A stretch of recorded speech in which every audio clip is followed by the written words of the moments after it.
warahmatullahi wabarakatuh. Bismillahirrahmanirrahim. Innalhamdalillah nahmaduhu wa nasta'inuhu wa nastaghfiruh wa na'udzu billahi min syururi anfusina wa min sayyiati a'malina. May yahdihillahu fala mudhillalah wa may yudlil falan tajida lahu waliyyan mursyida. Asyhadu an la ilaha illallah wahdahu la syarikalah wa asyhadu anna Muhammadan abduhu wa rasuluhu la nabiyya ba'dah.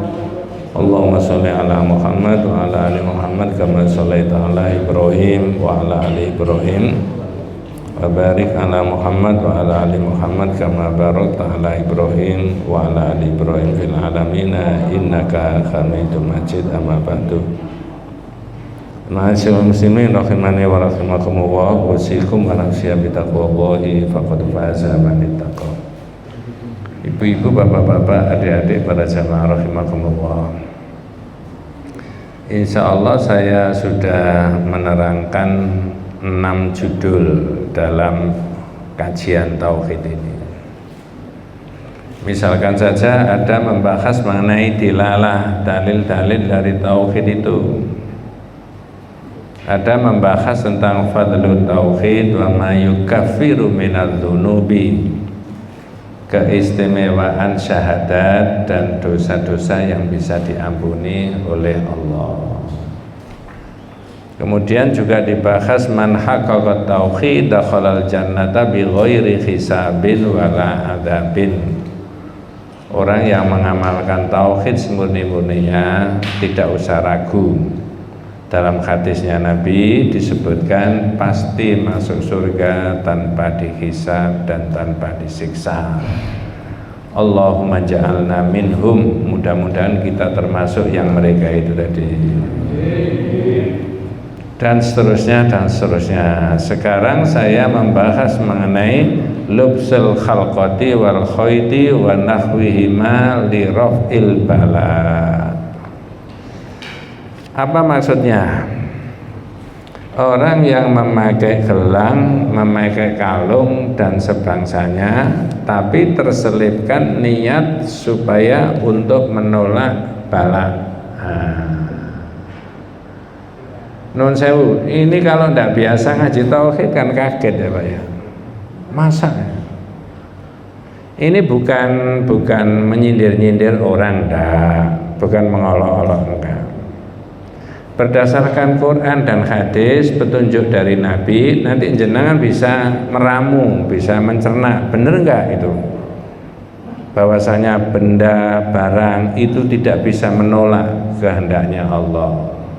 Zahirnya ya enggak bisa. Tapi dibahas di sini Pak, itu loh. Orang sakit ikhtiarnya supaya sehat menurut ilmunya Pak dokter diberi obat. Betul Pak ya? Sudah dibuktikan jutaan kali sakit gini obatnya ini, dosisnya ini, cara minum begini. Tapi nggak ada jaminan bahwa orang itu cepat sembuh atau gimana. Nggak. Terus gimana Ustaz? Ya kembalikan semuanya kepada Allah. Ya. Makanya di sini judulnya lubsul khalqati wal khayti wa nahwihima li raf'il bala. Bala, musibah, bencana itu selalu ada Pak. Di dunia itu orang Islam atau yang bukan Islam tidak ada yang tidak diuji oleh Allah Subhanahu wa taala itu. Nah, begitu. Maka Nabi juga disuruh menjelaskan mengenai itu.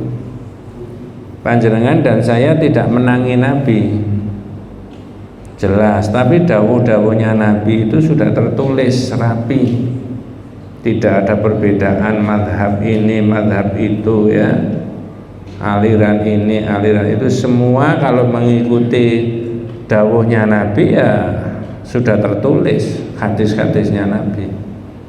Derajatnya macam-macam, ada yang sahih, ada yang hasan sahih, ada yang hasan, ada yang dhaif, ada yang maudhu.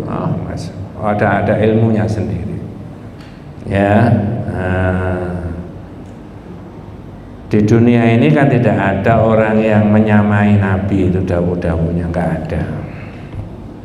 Nah sekarang yang dibahas, yang dimajukan untuk membahas tadi, kalau pakai bahasa yang lain tidak boleh memakai gelang, memakai kalung dan sebangsanya. Nawaitunya untuk menolak apa? Bala.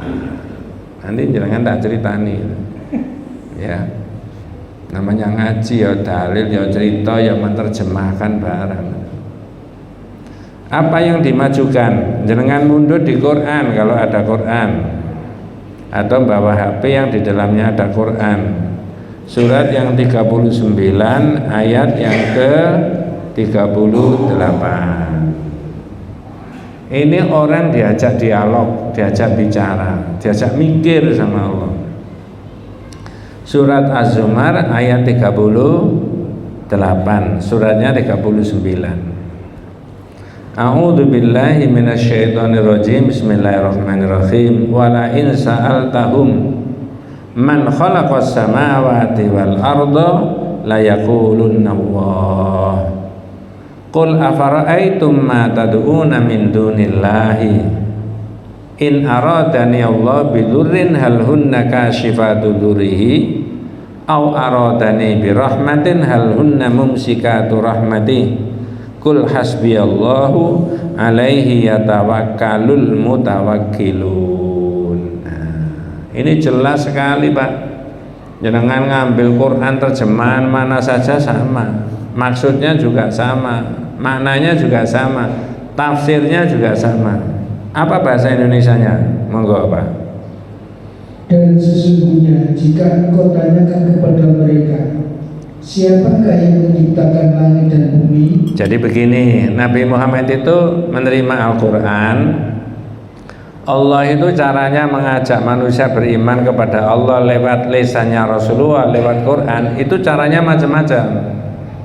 Nah ini salah satu caranya. Kalau pakai bahasa jenengan, bahasa saya itu bisa begini. Muhammad, tolong kamu tanya orang-orang kafir dulu. Wala in sa'altahum, kalau kamu tanya mereka itu, apa pertanyaannya? Man khalaqas samawati wal arda. Orang kafir, ayo siapa yang menciptakan langit bumi dan seisinya semuanya ini? Nah, ini orang kafir disuruh tanya begitu. Nabi Muhammad suruh tanya mereka. Ini wahyu dari Allah. Apa jawabannya orang kafir?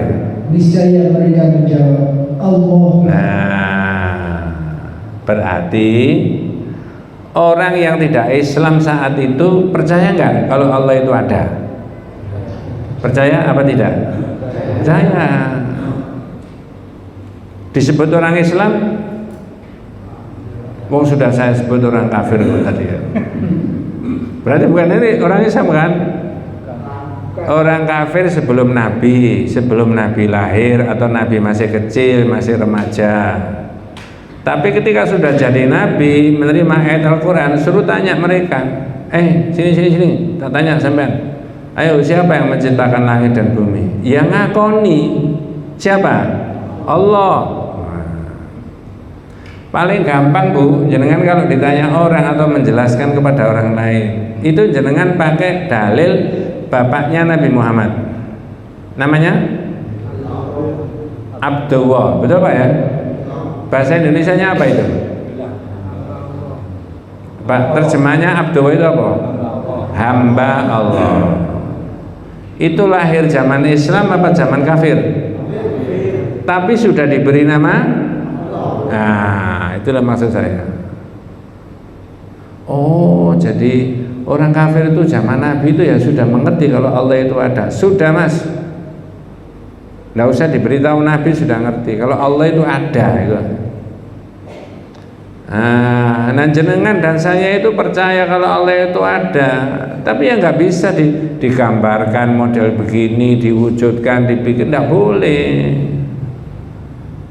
Terus kapan Pak kita ketemu sama Allah? Ya nanti kalau mati. Masa kesusu sih? Kan enggak Pak ya? Kesusu apa enggak? Ya, terserah. Iya Pak. Yang mukmin seperti jenengan dan saya dan keluarga disiapkan surganya Allah Subhanahu wa taala. Iya, makanya ada cerita-cerita, kata Pak Guru saya dulu di pondok itu, ada orang sudah sepuh itu, Pak Kiai sakit ya, diperiksa dokter nggak ada penyakitnya ya, sakit lagi diperiksa lagi nggak ada, mungkin waktu itu pemeriksaannya nggak kayak sekarang. Ternyata apa? Rindu. Orang rindu itu bisa sakit nggak Pak? Rindu itu bahasa Jawanya apa sih? Ini bukan rindu suami, bukan rindu istri, bukan rindu cucu, rindu Allah. Masya Allah. Saya itu yakin Allah itu ada. Orang mati itu disiapkan surga. Tapi saya minta mati itu tidak boleh.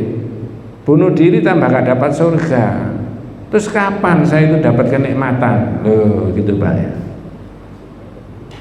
Jadi kan di dunia itu loh isinya tidak karu-karuan. Ya kan? Ya, makanya ada doa akhirat itu tempat istirahat dari kebisingan dunia. Oh, gitu Pak. Balik ke sini. Saya ulangi, Nabi Muhammad tadi disuruh tanya, man khalaqas samawati wal ardo, siapa yang menciptakan langit dan bumi? Jawabannya Allah. Terus monggo. Katakanlah, kalau begitu tahukah kamu tentang apa yang kamu sembah selain Allah? Nah itu maksudnya. Lah kalau kamu itu loh sudah mengerti Allah itu ada, terus bagaimana dengan benda-benda, barang-barang yang kamu yakini itu bisa mendatangkan rezeki, bisa menyelamatkan manusia, bisa menolak bala, ya, bisa merukunkan antar keluarga, bisa merukunkan antar warga di masyarakat itu, di kampung itu, di desa itu gimana itu yang kamu yakini begitu-begitu tadi ya. Kalau kamu sudah yakin Allah itu ada, afara'aitum ma tad'una min dunillahi, terus gimana yang kamu sembah selain Allah, kamu yakini benda barang ya. Nah tak potong dulu. Nah ini cerita sekarang. Saya ngaji di Rungkut Pak. Habis ngaji ada ibu tanya, Ustadz saya punya keris sakotak. Loh keris apa Bu? Keris itu zaman apa namanya, kerajaan zaman dulu sekian ribu tahun yang lalu itu loh. Iya masih ada Ustadz, macam-macam ini bengkok-bengkoknya itu mas. Loh kok punya keris sakotak itu dari mana itu? Nggak tahu, dari nenek moyang kita, dari keturunan itu. Gimana itu? Ya pokoknya jenengan itu tidak berkeyakinan macam-macam, itu sebagai benda purbakala ya nggak apa-apa, boleh Pak ya. Daripada simpen ya diberikan ke pemerintah, karena ada itu bagian purbakala itu supaya disimpan. Ini keris zaman kapan itu. Terus ibu itu cerita lagi, ada akiknya juga Ustaz punya sak kotak. Akiknya dibawa ngaji Pak, tunjukkan saya di meja ini habis ngaji. Loh ini Pak Ustaz, akiknya Pak Ustaz. Ya sudah disimpan aja. Ibu ngomong gini, Pak Ustaz mau dah. Loh, saya buat apa? Nggak apa-apa Ustaz, Pak ambil 1-2 untuk kenang-kenangan. Untuk meyakinkan ibu tadi supaya lega, tak ambil 1. Tapi jangan tidak boleh berkeyakinan ini bisa menolak balak, mendatangkan rezeki supaya apa namanya tokonya laris, kafenya laris, tidak boleh Bu ya. Undang kan tidak ada, makanya saya tanyakan Pak Ustadz. Nah, saya ambil 1 tak bawa pulang. Kadang di rumah itu ya saya pakai konangan anak saya, bapak pakai barang ini dikasih orang hadiah. Tapi kalau ngaji nggak pernah saya pakai ngaji. Khawatir jangan salah paham tuh watangan kayak gede-gede kayak Pak Ustadz. Ya. Tapi tidak apa-apa Pak ya, tidak apa-apa, saya tidak alergi dengan itu. Kalau batunya yang merah hijau itu bagus begitu kan bagus ya, iya. Yang suka, yang enggak ya enggak apa-apa. Terus saya terangkan ini nggak boleh diyakini mendatangkan rezeki, menolak apa tadi? Bala. Dan saya tanya kira-kira model begitu di 2024 ini masih ada nggak Pak? Banyak. Cuma saya mau tanya itu sungkan, enggak apa-apa ya? Enggak apa-apa ya? Jenengan pengalaman?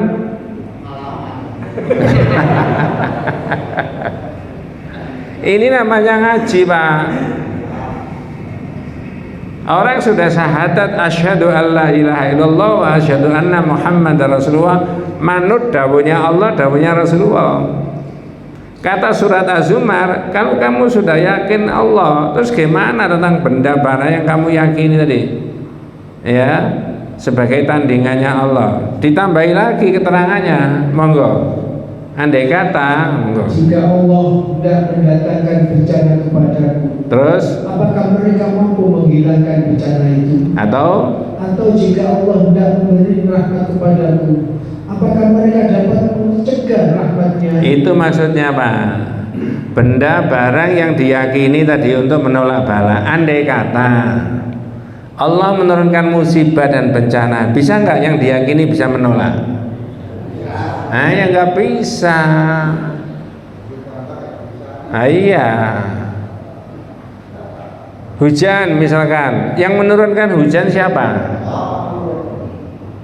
Ini mau tak terus gak enak itu. Andai kata Allah menurunkan hujan sederas-derasnya, ada nggak kekuatan bisa menolak hujannya Allah terima? Zahirnya ya nggak bisa, pakai apa? Nanti tak terangkan habis ini, ada kelanjutannya Pak. Mudah-mudahan tidak salah paham. Makanya kata Allah, terus bagaimana dengan benda yang kamu yakini bisa menolak tadi? In aradani Allahu bidurrin hal hunna kashifatu dzurrihi. Kalau saja Allah menurunkan musibah bencana, naudzubillah min dzalik, bisa enggak yang kamu yakini tadi menolak musibah dan bencananya Allah? Tentu saja jawabannya tidak bisa. Au aradani bi rahmatin hal hunna mumsikatu rahmatihi. Atau andai kata Allah menurunkan rahmat, bisa enggak yang kamu yakini tadi menolak supaya rahmatnya Allah itu tidak jatuh di tangan orang lain? Wis saya punya kekuatan itu luar biasa, enggak mungkin nanti rezekinya itu lancar karena sudah tak tolak, enggak bisa. Kalau tidak bisa, oleh Allah disuruh kemana?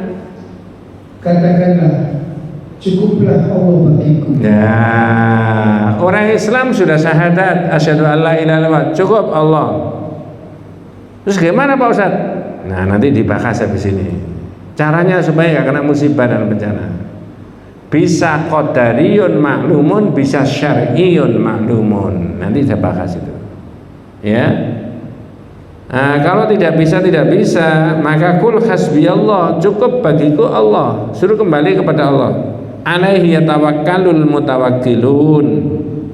Ya, monggo. Kepadanya orang-orang yang bertawakal berserah diri. Ya, kepada Allah lah semuanya bertawakal. Alaihi yatawakkalul mutawakkilun. Panjenengan saya memang diwajibkan untuk itu.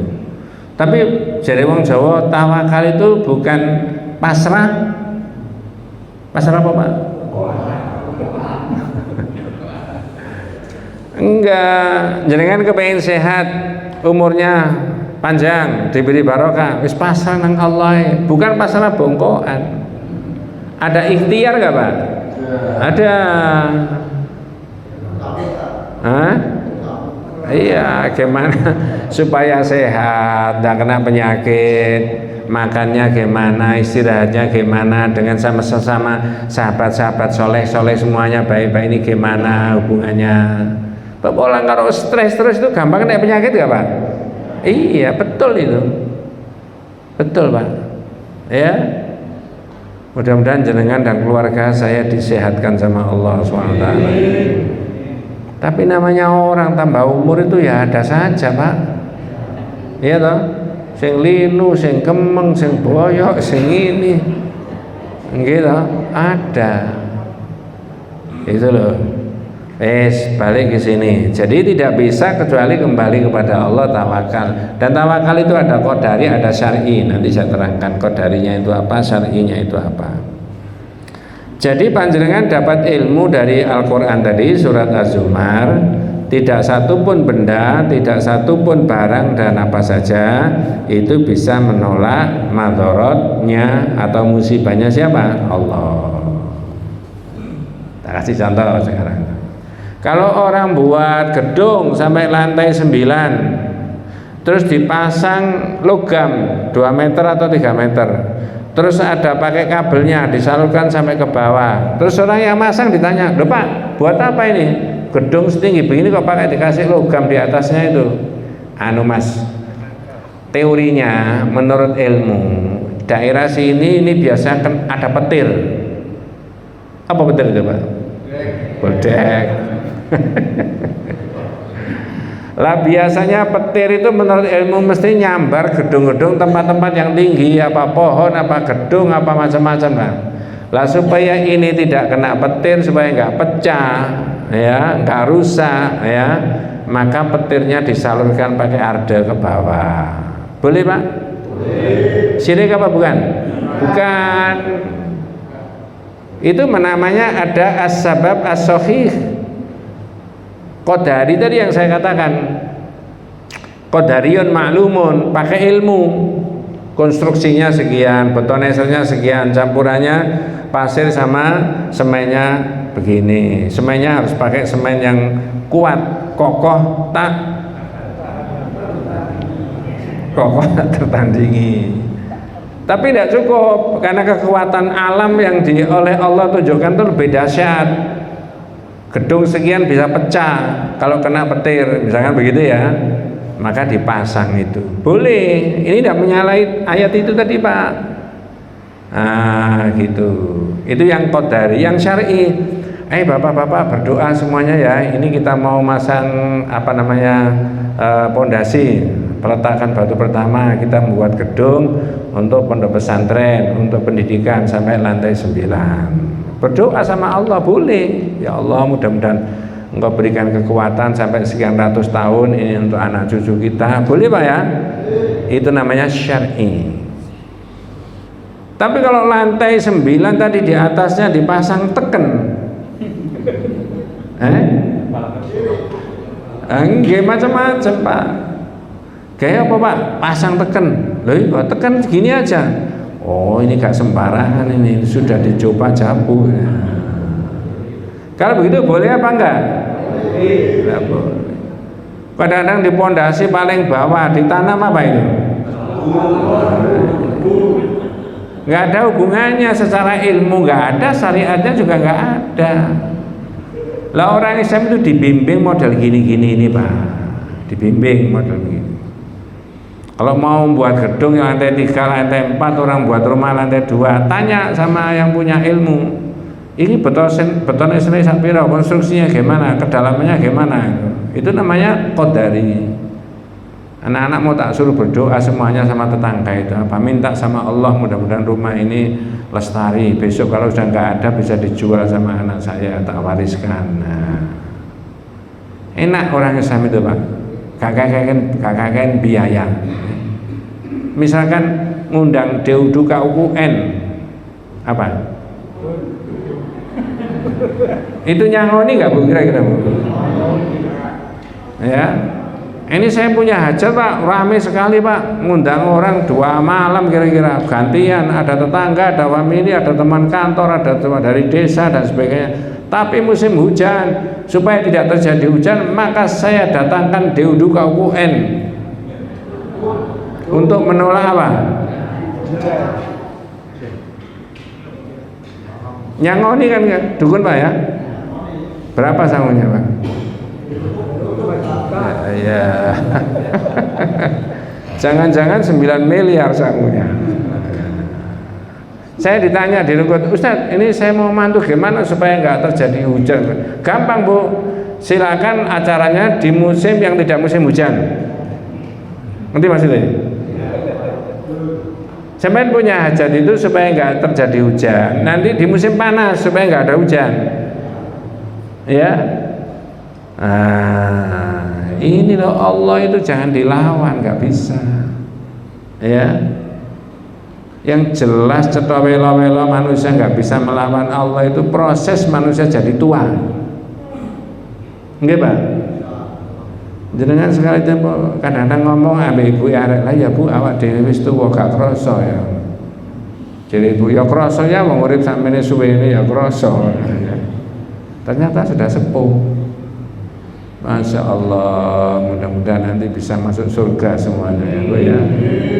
Wis bener Pak, jadi apa saja zaman dulu, kemana saja kita tugas, sekarang dohirnya kita diberi hidup sama Allah, bisa taklim, bisa pengajian, mencari apa Pak? Surga. Nah gitu. Wes sekarang ada hadis Pak dari Imran bin Husain di kitab itu bagian 9 bab yang ke-7, mohon maaf ya, bab yang ke-7. Diriwayatkan dari Imran bin Husain radhiyallahu anhu anna Nabiyya sallallahu alaihi wasallam ra'a rajulan fi yadihi halaqa min sufrin. Monggo.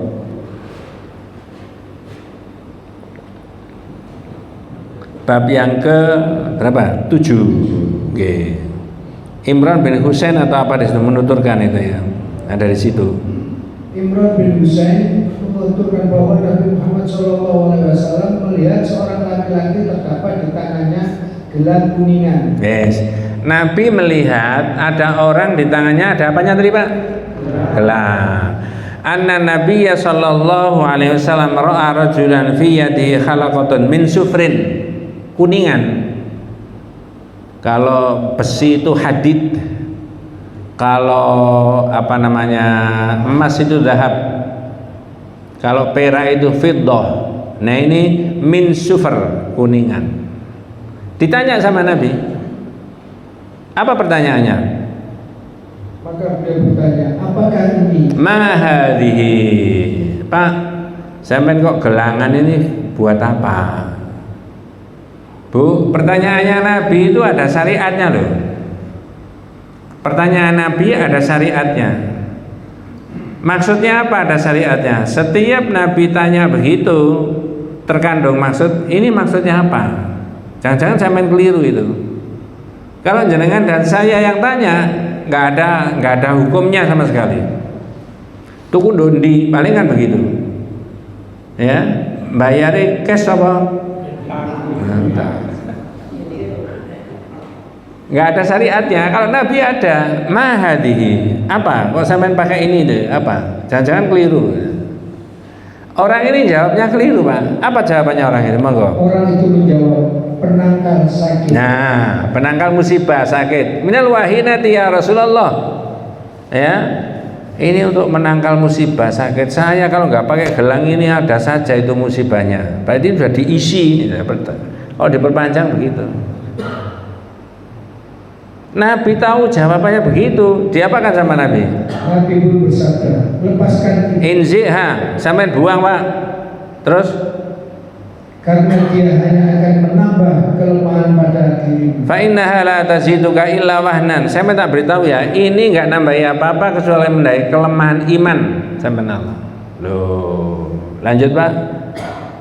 Sebab jika kamu mati sedang gelang itu masih ada pada tubuhmu, kamu tidak akan beruntung selama. Fa inna kalau mutawayyi alaika ma aflahta abadan. Pak, ini kalau sampean ini mati, keyakinan dan gelang itu sampean bawa sampai mati, matimu itu tidak akan beruntung. Berarti masih membawa apa? Sirik. Dosa. Dosa apa? Sirik. Pak, nuwun sewu. Mungkin saja saya dahulukan, saya dan jenengan. Andai kata, ya nggak enak kok saya, orang lain, bukan jenengan, bukan saya. Ada orang wafat punya dosa-dosa kecil yang belum ditobati, disolati orang sama masjid, di kuburan didoakan, itu kata para ulama masih kemungkinan diampuni ada. Ngerti maksud saya? Pernah gak sholat, pernah goro, yang kecil-kecil itu loh Pak ya. Bahkan mungkin pernah minum khamr, bahkan mungkin pernah judi, belum tobat terhadap dosa yang mereka lakukan. Tapi begitu orang itu wafat, dimandikan, dikafani, disolatkan seorang sama masjid, yang menyolati soleh-soleh semuanya, ahli tauhid, ahli akidah yang baik, ahli ibadah, itu diampuni sama Allah Pak. Kecuali apa? Sirik. Betul Pak. Jangankan diampuni, dapat syafaatnya Nabi aja nggak ada. Nanti bab 17 ya, bab 17 ini baru bab 7. Bab 17 itu setelah Idul Fitri mungkin ya, masih lama. Iya Pak, Ada hadisnya panjang itu, bahwa orang mati naudzubillah min dzalik membawa dosa syirik itu tidak akan diampuni dosanya, tapi yang lain-lain diampuni. Makanya di grup-grup itu kalau ada orang wafat, doanya gimana Bu? Allahumma barik lana, jangan. Allahumma fir lahu warhamhu wa'afihi wa'fu anhu wa akrim nuzulahu wa wasi' madkhalahu. Panjang ya. Wah, panjang Pak Ustaz, hafal ya, yang awal-awal aja. Ya. Yang mendoakan orang soleh ahli ibadah diampuni. Makanya saya menganjurkan kalau di grup itu ada orang wafat terus semuanya mendoakan Allahumma fir lahu, berikutnya Allahumma fir terus gitu. Tapi saya menganjurkan ya waca ndongan ya aja disar-ser tok ae. Ngerti maksudnya Pak ya? Kira-kira paling banyak diwaca apa disar-ser ae Pak? Kalau jenengan? Jangan Pak. Saya itu entah berapa kali saya cerita itu, kadang-kadang pas ada yang wafat tak tulis, saya nggak ngambil dari miliknya orang, tak tulis pakai bahasa Arab. Allahumma fir lahu warhamhu wa'afihi wa'fu anhu wakrim nuzulahu wasi' madkhalahu waksilhu bil ma'i wa thalji wal barad sampai wa naqihi minal khotoya kama yunaqqa tsabul dan seterusnya. Bahwa sendiri Pak, tak tulis bahasa Arab, nama saya Najih Ihsan, tapi bahasa Arab. Ngerti maksudnya ya? Oleh orang berikutnya di-share, nama saya Katut lagi. Najih Ihsan. Ya. 2 kali apa 3 kali itu. Oh iya. Karena tak tulis bahasa Arab dikiranya doa mungkin ya. Masya Allah ya. Makanya orang tadi diancam sama Nabi nggak boleh. Inzi'ha, sampean buang. Fa innaha la taziduka illa wahnan. Zaman saya beritahu, ini nggak nambahi apa-apa kecuali menambahi dosa. Kalau sampean mati ini sampean bawa, matimu itu tidak beruntung. Mati membawa dosa apa tadi? Syirik. Naudzubillah, bukan karena saya Pak ya. Jenengan insya Allah ngaji tauhid itu sudah keuntungan, betul Pak. Ngerti, oh ini boleh, ini nggak boleh. Ini. Betul. Tanya ulama kiai mana saja, apa betul Pak Ustaz tauhid ini yang nomor 1 dibandingkan yang lain? Iya. Iya. Ya. Kalau orang itu misalkan ya pernah meninggalkan sholat, dosanya itu dosa hanya meninggalkan sholat. Tapi kalau dosa syirik itu derajat dosanya paling apa? Besar.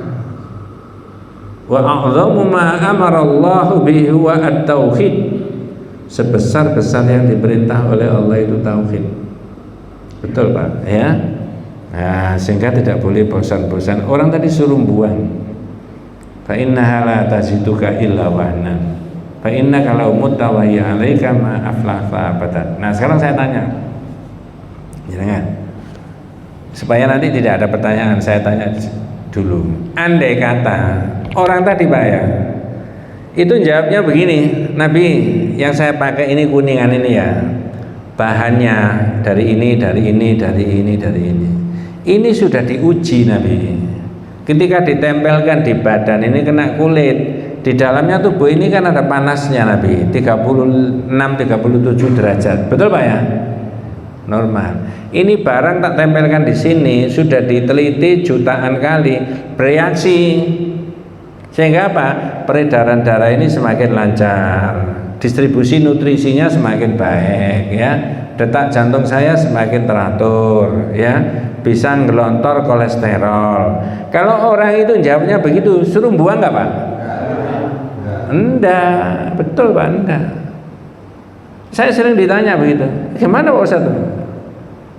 Atau sekedar orang itu jawabnya, enggak Nabi ini kasih teman saya kok aksesoris. Temanmu di mana? Gunung Sari ya. Andai kata itu itu Pak, jadi nggak sembarangan. Tauhid itu bukanlah terus kemudian sembarang, nggak boleh, enggak. Ada Nah sekarang kan banyak katanya gelang apa Pak. Kalau itu memang betul ya nggak masalah. Ya. Nah di situ ya. Kemudian berikutnya itu ada keterangan di dalam ayat itu ya. Di dalam walahu an Alqamah ibni Amir marfu'an man ta'allaqa tamimatan fala atamallahu lahu wa man ta'allaqa wada'atan fala wada'allahu lahu ya. Wa fi riwayatin man ta'allaqa tamimatan faqad asyrak. Apa terjemahnya? Barang siapa menggantungkan tamimah. Tamimah itu apa? Jimat. Semoga Allah tidak mengabulkan keinginan. Nah, tak potong dulu. Saya di Trosobo. Tahu Trosobo Pak ya? Yang ke arah Krian itu. Habis ngaji begini di luar itu ada bapak yang tak Ustaz mau tanya. Nggih Pak, monggo. Saya ini bukai dompetnya anak saya, ada jimatnya gini Ustaz. Nah terus, ini kan nggak boleh, ya nggak boleh Pak. Kalau itu memang betul-betul jimat ya nggak boleh. Kecuali kalau catatan doa, ini nggak bisa dibaca apa ini isinya gini-gini doa. Ya. Tapi anak saya katanya ada jimat. Gimana Pak? Ya suruh istighfar, dibuang kembali kepada Allah. Tidak begini caranya orang kepingin selamat, kepingin rezekinya lancar, kepingin rumah tangganya baik. Nggak begini caranya. Ada syariat yang dari Nabi. Terus anaknya tanya. Karena menghadap saya berdua, bapaknya sama anak. Ustaz, ini yang buang jimat ini enggak ada risiko Pak Ustaz? Ngerti maksudnya? Maksudnya apa itu? Kalau buang jimat terus jadi apa kira-kira? Khawatir apa kira-kira? Gini Mbak, nih gak berani kan tak buang ini. Tapi betul Pak Ustaz ya enggak ada sudah, buang aja tempat sampah. Bismillahirrahmanirrahim buang. Tidak ada kekuatan. Saya itu sudah ngaji, sudah sholat, sudah wudu, sudah istighfar, sudah syahadat itu. Kekuatannya Allah itu lebih dahsyat daripada itu. Sering kali Pak, saya dikasih jamaah begitu itu, ya. Terus di mana itu di PP lagi? Mungkin mohon maaf saya cerita berkali-kali itu. Saya dikasih gula yang itu loh Bu, gula yang di dapur-dapur, gula putih. Sudah tak cerita nih ya? Ya, belum. Diambil Pak. Enggak, tumpah ya? Nggih, mboten nuwun. Nggih. Habis ngaji gini ya. Tapi ibu-ibu, Ustaz, ini gula. Gula apa, Bu? Gula ini katanya keluarga saya dari dukun.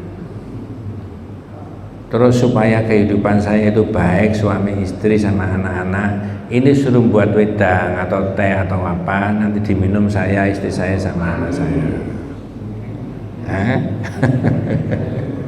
Tapi saya nggak percaya, nggak begini Pak Ustaz caranya. Benar, nggak ada syariatnya begitu. Lah kalau nggak mau ya dibuang aja Bu.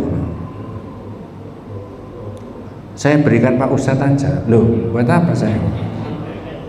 Orang yang ngotot, akhirnya tak bawa pulang. Tapi ini mau tak buat loh Bu ya. Sedikit Pak, separuh yang dibunter kresek hitam. Tak bawa pulang, tak masukkan tas, tak taruh di meja saya. Konangan istri saya. Apa itu Pak? Gula apa? Ya gula putih kayak di dapur-dapur itu loh. Teko jamaah, dikai jamaah. Lho kok mesak ngono? Lho sembrono ya. Tak ceritani istri saya. Terus ibu yang ngasih gula tadi tak ceritani. Tidak begini Bu di syariat, supaya hubungan suami istri baik, sama-sama ngaji, sama-sama berdoa ya. Apa kesukaannya suami diperhatikan istri, apa kesukaan istri diperhatikan apa? Suami. Terus begitu, berbaik-baik, jujur di antara keduanya. Itu caranya, tidak begini ya. Nanti kalau Idul Fitri bisa sholat bareng-bareng, Idul Adha begitu, terawih bareng, nikmat sekali itu ya. Ternyata di masyarakat model-model begitu itu masih ada, padahal orangnya syahadat apa enggak? Syahadat. Itu loh Pak. Maka di situ waman ta'allaqa tamimatan fala atammallahu lahu. Siapa yang menggantungkan jimat, lanjut Pak terjemahnya. Dan barang siapa menggantungkan wada'ah, semoga Allah tidak memberi ketenangan pada diri. Wada'ah itu ada yang menamai wada'ah itu benda barang yang diambil dari pinggir laut. Kul, rumahnya kul dulu, kul apa itu? Nah, keong, kerang, kul kutuk ya Pak, kadal, itu macam-macam. Kan Nabi itu loh menyebut begini, berarti zaman dulu sudah ada. Siapa yang pakai jimat-jimat itu tidak akan disempurnakan sama Allah keinginannya. Siapa yang menghantungkan kul kutuk tadi itu nggak disempurnakan, ya. Wa fi riwayatin, dalam riwayat yang lain, man ta'allaqa tamimatan faqad asyrak. Monggo. Barang siapa menggantungkan tamimah, maka dia telah berbuat syirik. Ya. Enak Pak, orang Islam itu pokoknya Allah terus. Tapi seperti yang saya katakan tadi, ada qadari, ada syar'i. Jangan kepengen sehat, qadarinya gimana? Qadarinya perhatikan, makan minum, istirahat, pikiran tenang, ibadah yang baik. Nah, gitu loh. Ya, ada ilmunya, Pak dokter punya ilmu. Ya. Kalau sakit ini, ada pengidap ini, nggak boleh makan ini, kan begitu Pak, itu diikuti. Ya, supaya kita ini staminanya masih tetap baik, bisa diberi umur panjang sama Allah, itu maksudnya. Terakhir ini, an Abi Hatim an Hudzaifah annahu ra'a rajulan fi yadihi minal huma faqata'ahu wa tala qaulahu ta'ala wa ma yu'minu aktsaruhum billahi illa wa hum musyrikun. Monggo. Ibnu Abi Hatim meriwayatkan dari Hudzaifah bahwa ia melihat seorang laki-laki di tangannya ada benang. Ya, jadi ini ada sahabat yang melihat ada orang pakai gelang sama dengan tadi. Annahu ra'a rajulan fi yadihi halaqan min annahu ra'a rajulan fi yadihi minal huma. Ada orang di tangannya itu ada gelang untuk menolak penyakit tadi. Terus sama sahabat yang lain diapakan? Monggo. Mengobat sakit maka diputuslah benang itu. Nah, sebelumnya diulangi lagi Pak supaya nyambung.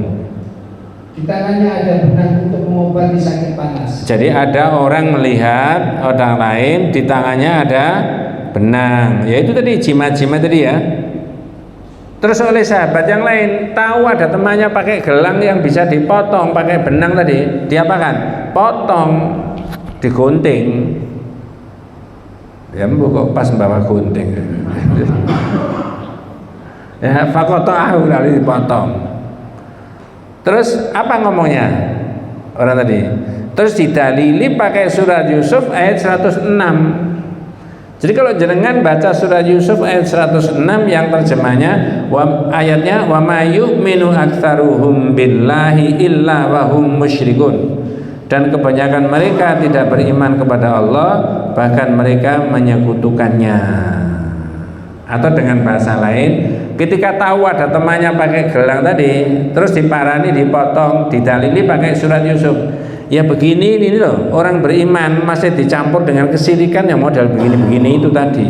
Nah, jadi maknanya kalau sudah syahadat beriman Allah, bebaskan dari itu semuanya. Baru orang itu bisa dinyebut apa? Mu'minuna haqqo, orang mukmin yang sebenar-benarnya. Wes, ada cerita lagi Pak. Abdullah bin Mas'ud pulang dari kerja atau apa, tahu ada istrinya pakai kalung. Istrinya itu diceritakan di kitab Fathul Majid. Ditarik gini,